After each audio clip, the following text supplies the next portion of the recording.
Good morning students. 12th class की आज चलेगी हमारी पढ़ाई। 12th क्लास की हमारी सेकंड बुक है समकालीन विश्व में राजनीति। हरियाणा बोर्ड में ये सेकंड बुक है, एनसीईआरटी में सीबीएसई बोर्ड में फर्स्ट बुक है।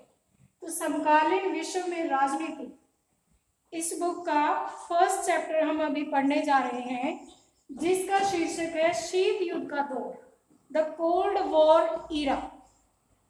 तो आइए पहले ये जान लेते हैं कि इस पूरी बुक में हमें क्या पढ़ने को मिलेगा।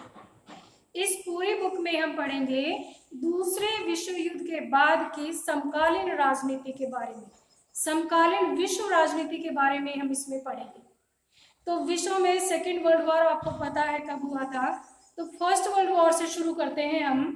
पहला विश्व युद्ध हुआ था 1914 से लेके 1918 तक, और ये युद्ध बहुत ही ज्यादा विध्वंसक था, बहुत ज्यादा जान और माल की हानि हुई थी।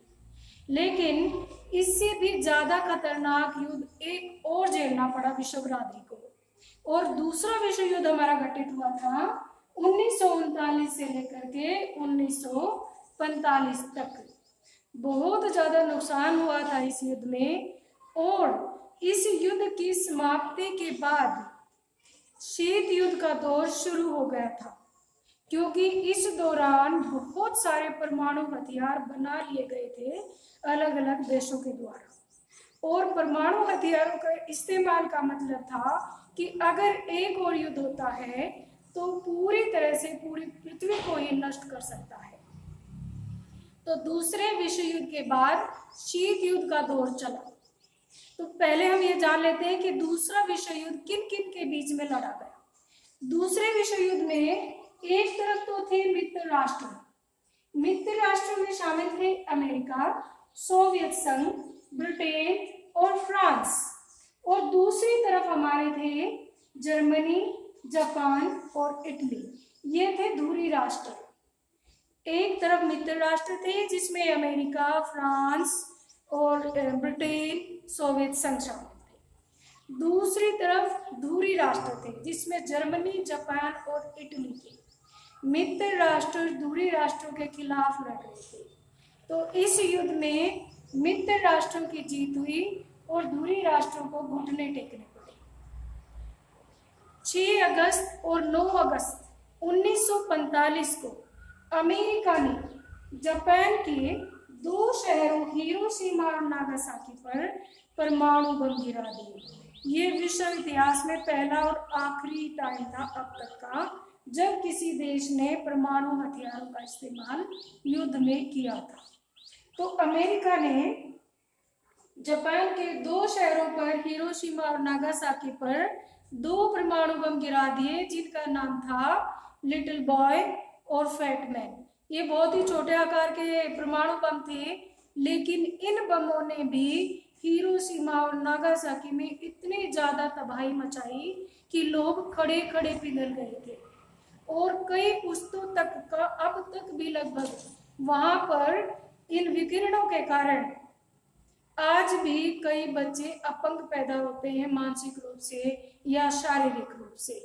तो परमाणु बम वो तो छोटे आकार के थे, उनका इतना बड़ा विध्वंस हुआ। तो आज के दिन तो हजारों टन के परमाणु हथियार बन चुके हैं। तो अगर उनका इस्तेमाल हो जाता है तो पृथ्वी किसी के भी जीने लायक नहीं बचेगी। तो ये तो बात थी दूसरे विश्व युद्ध की। अब इसमें ये भी बात चली कि जापान तो छोटा ही शहर था और वो तो बिल्कुल घुटने टेकने ही वाला था, तो अमेरिका ने उसके ऊपर परमाणु बम क्यों गिराया, कहाँ जरूरत है। यानी अमेरिका के इस कुकृत्य का बहुत ज्यादा संसार में आलोचना की गई कि जब अमेरिका को जापान के ऊपर परमाणु बम नहीं गिराने चाहिए थे, क्योंकि जापान तो ऑलरेडी घुटने टेकने वाला था। दूसरी तरफ अमेरिका के जो पक्षधर थे, अमेरिका ने कहा कि इतने ज्यादा जन और धन की हानि हो रही थी, युद्ध को जल्दी समाप्त करने के लिए किसी न किसी शहर पर परमाणु बम गिराना जरूरी था। ये अमेरिका ने पक्ष दिया।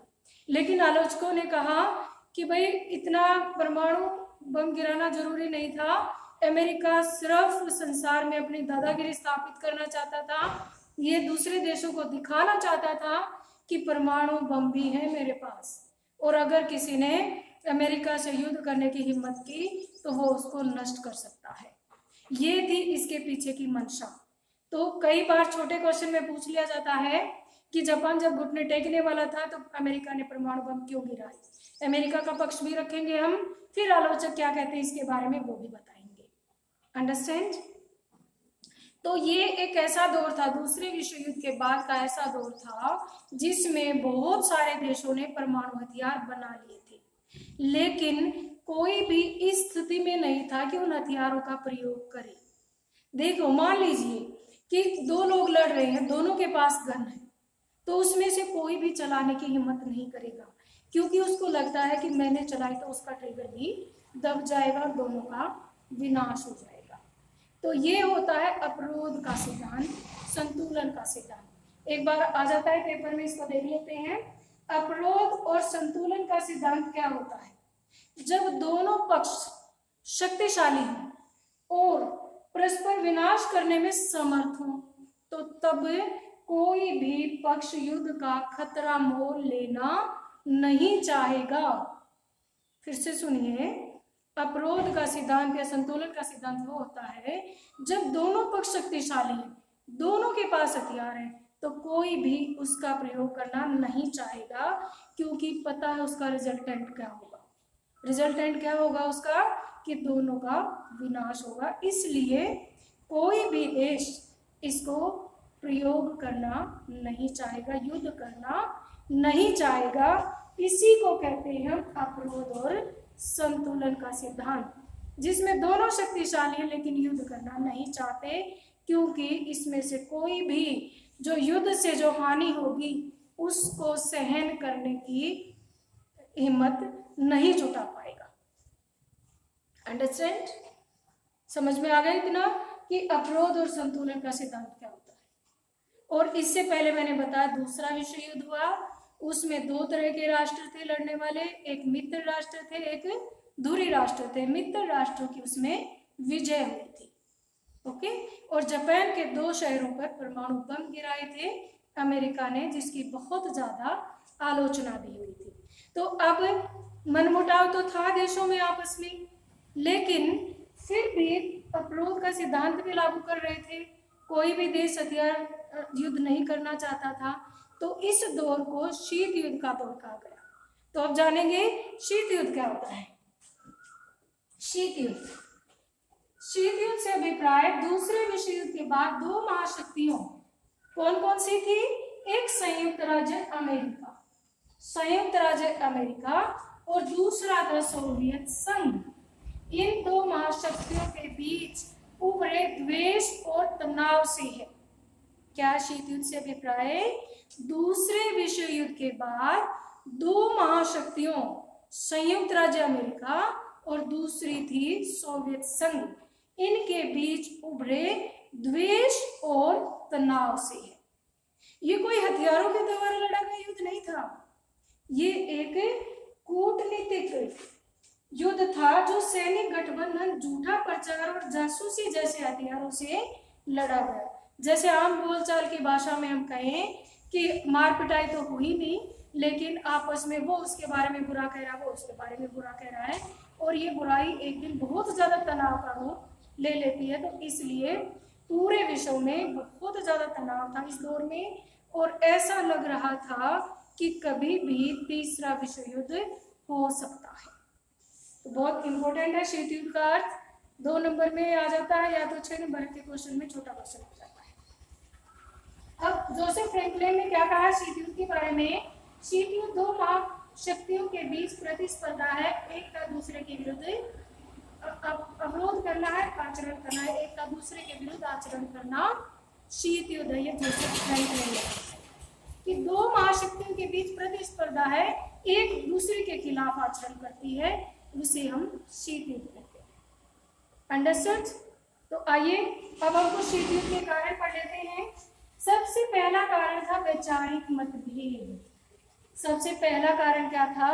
वैचारिक मतभेद। किन में? 2 महाशक्तियों में। इन 2 महाशक्तियों के बारे में पढ़ेंगे हम ज्यादातर चैप्टर्स में। एक महाशक्ति संयुक्त राज्य अमेरिका, दूसरी महाशक्ति सोवियत संघ।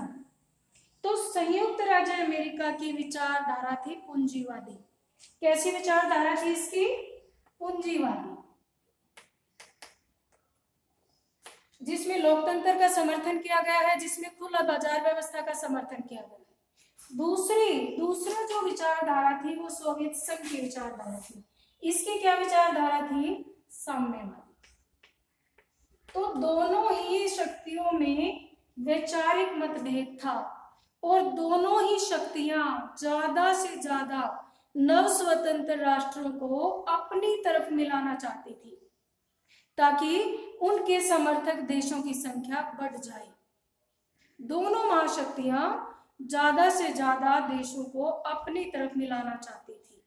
तो इस तरह के वैचारिक मतभेद दोनों महाशक्तियों में तनाव का कारण बना।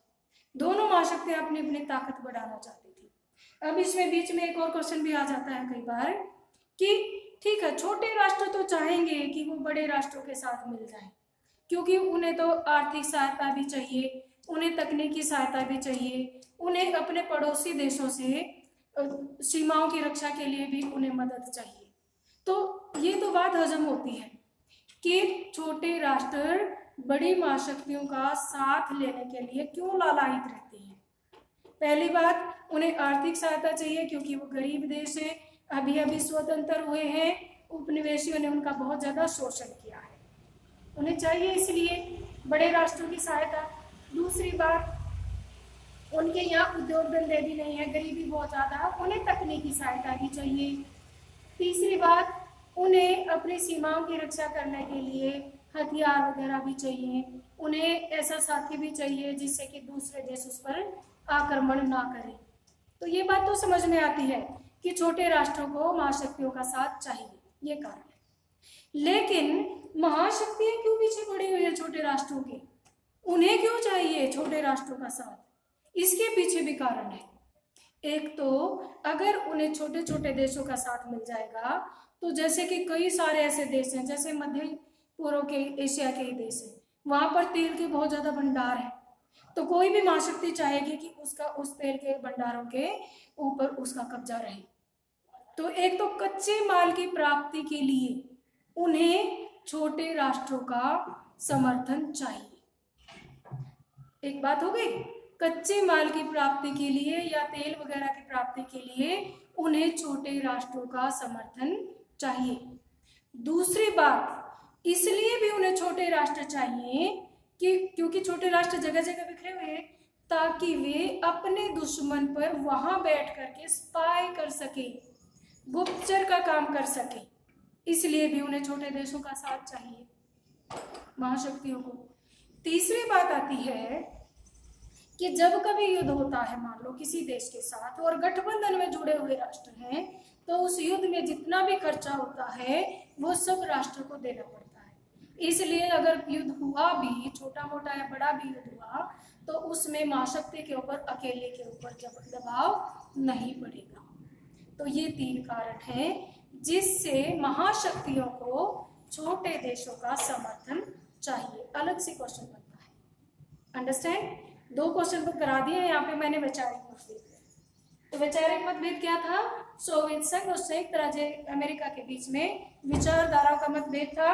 सोवियत संघ साम्यवादी विचारधारा का प्रचार प्रसार करना चाहता था पूरे विश्व में, जबकि संयुक्त राज्य अमेरिका अपने पूंजीवादी विचारधारा का प्रचार प्रसार करना चाहता था। सेकेंड क्वेश्चन है हमारा,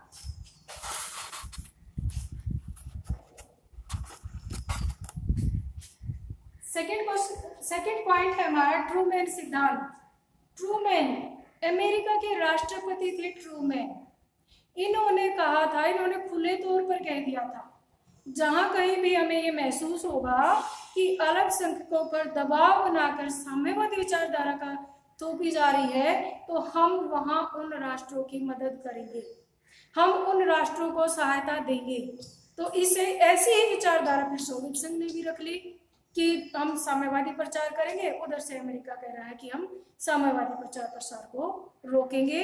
ये अमेरिका के राष्ट्रपति का ट्रूमैन का सिद्धांत था, जिसने कि अमेरिका और जो शीत युद्ध में घी का काम किया अमेरिका के सिद्धांत, ट्रूमैन के सिद्धांत।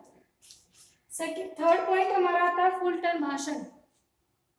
ब्रिटेन के जो प्रधानमंत्री थे चर्चिल, विंस्टन चर्चिल उनका नाम था, वो भी जगह जगह जाकर के भाषण देते रहते थे, भड़काते रहते थे परिस्थितियों को। उन्होंने फुलटन में भाषण दिया और उन्होंने कहा कि सोवियत संघ इस तरह से मध्य पूर्व के देश, यूरोप के देशों पर कब्जा कर लेगा, बहुत सारे ऐसे देश हैं जो साम्यवाद की चपेट में आ जाएंगे। इससे अमेरिका और ज्यादा जागरूक हो गया और दोनों देशों में तनाव बढ़ता चला गया। तो जो विंस्टन चर्चिल थे उनके फुलटन भाषण ने भी आग में घी का काम किया। अब और पॉइंट मैंने कुछ यहाँ रखी है। मार्शल योजना, अमेरिका के ही एक मंत्री थे मार्शल, उन्होंने एक योजना चलाई। उनका मानना था कि साम्यवादी देश तभी बनता है जब वहाँ के लोग बहुत ज्यादा गरीब होते हैं। कोई भी देश साम्यवाद को तभी अपनाता है जब वहाँ ज्यादा गरीबी होती है। तो मार्शल ने एक योजना बनाई, पूर्वी यूरोप के देशों को आर्थिक सहायता देने की योजना बनाई, उसे कहते हैं मार्शल योजना। पूर्वी यूरोप के देशों को अमेरिका की तरफ से दी जाने वाली आर्थिक सहायता को मार्शल योजना के नाम से जाना जाता है और इसका एक ही मकसद था कि पूर्वी यूरोप में साम्यवादी प्रसार को रोकना। तो उसको काउंटर करने के लिए सोवियत संघ ने बनाई मोलोटोव योजना, कोमिकोन योजना भी बनाई और मोलोटोव। कई बार कोमिकोन योजना के बारे में भी आ जाता है, कोमिकोन योजना, कोमिकोन नाम भी आ जाता है, इनका एक ही काम था, कोमिकोन योजना या मोलोटोव योजना भी कह सकते हैं इसे। तो ये सोवियत संघ की तरफ से बनाई गई। सोवियत संघ ने भी अमेरिका के प्रसार को रोकने के लिए यूरोप के देशों को नवस्वतंत्र और बाकी नवस्वतंत्र देशों को आर्थिक सहायता देना प्रारंभ कर दिया। लेकिन सोवियत संघ की ये योजना सफल नहीं हुई और इस तरह से अमेरिका में और ज्यादा, अमेरिका और सोवियत संघ के बीच में तनाव इन योजनाओं के कारण भी बढ़ता गया। Understand now. छठा पॉइंट है हमारा सैनिक गुटों का निर्माण। अब दोनों ही देश अपनी अपनी ताकत बढ़ाना चाह रहे थे, तनाव बढ़ रहा था, संघर्ष बढ़ रहा था। इस दौर में दोनों ही देशों ने, अमेरिका और सोवियत संघ, दोनों ही देशों ने सैनिक गुटों का निर्माण शुरू कर दिया। सबसे पहला सैनिक गुट बना 1949 में नाटो। ये एक सैनिक संगठन था, कई बार इसकी फुल फॉर्म लिखनी भी आ जाती है, NATO, North Atlantic Treaty Organization, उत्तरी अटलांटिक संधि संगठन। ये 1949 में बनाया गया था। अमेरिका, यूएसए लिख रही हूं मैं यहाँ पर, अमेरिका और साथी देशों में, अमेरिका और 12 ऐसे देश थे जो नाटो के सदस्य बने। नाटो एक सैनिक संगठन था जो अमेरिका और उसके साथी देशों का संगठन था, जिसने जो 1949 में बना था। 12 देशों ने मिलकर के एक संगठन बनाया जिसका उद्देश्य था, अगर इन देशों में से, इन 12 देशों में से किसी एक के ऊपर भी हमला होता है तो वो सब के ऊपर हमला माना जाएगा और सारे मिलकर के उस पीड़ित राष्ट्र की मदद करेंगे। Got it? क्या था नाटो का उद्देश्य? कि अगर इन 12 देशों में से किसी भी एक देश पर हमला होता है तो सब पर हमला माना जाएगा और सभी मिलकर के उस राष्ट्र की मदद करेंगे। ये अमेरिका और उसके साथी राष्ट्रों का एक सैनिक गठबंधन था, NATO, North Atlantic Treaty Organization. Understood? तो इसको काउंटर करने के लिए अमेरिका, यूएस, सोवियत संघ ने बनाया वार्सा पैक्ट। कौन सा बनाया सोवियत संघ ने? वारसा पैक्ट बनाया और ये 1955 में बनाया गया था।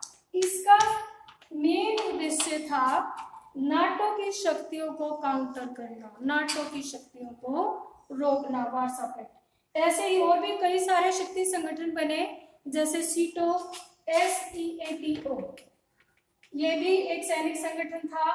सेंटो, ये भी एक सैनिक संगठन था। ये भी 54 में बने हैं। SEATO South East Asia Treaty Organization, ये दोनों ही यूएसए के थे, यूएसए और उसके साथी राष्ट्रों के थे, यूनाइटेड स्टेट ऑफ अमेरिका यानी संयुक्त राज्य अमेरिका। सीटो और सेंटो, ये भी दो सैनिक संगठन संयुक्त राज्य अमेरिका ने बनाए। सीटो है South East Asian Treaty Organization और सेंटो है Central Treaty Organization. Got it? तो आज हमने पढ़ा है दूसरे विश्व युद्ध में कौन सी परिस्थितियां थी, कैसे ये बंद हुआ था। उसके बाद मित्र राष्ट्र, धुरी राष्ट्रों के बारे में हमने पढ़ा है और उसके बाद हमने देखा है कि ये शीत युद्ध क्या है, शीत युद्ध के कारण क्या रहे हैं, और शीत युद्ध का कारण के बाद हमने देखा इसमें ही पॉइंट में कि सीटो, सेंटो, ये कुछ सैनिक संगठन बने, नाटो बना है और वारसा पैक्ट बना है। तो आज के लिए इतना ही है, कल हम और नए टॉपिक के साथ आएंगे, तो आज इसको अच्छे से कर लीजिएगा। और जो तुम्हारा क्वेश्चन है शीत युद्ध के कारण, ये कई बार बड़े क्वेश्चन में आता है, तो इसकी एक्सप्लेनेशन भी करना पॉइंट्स के साथ साथ। Thank you.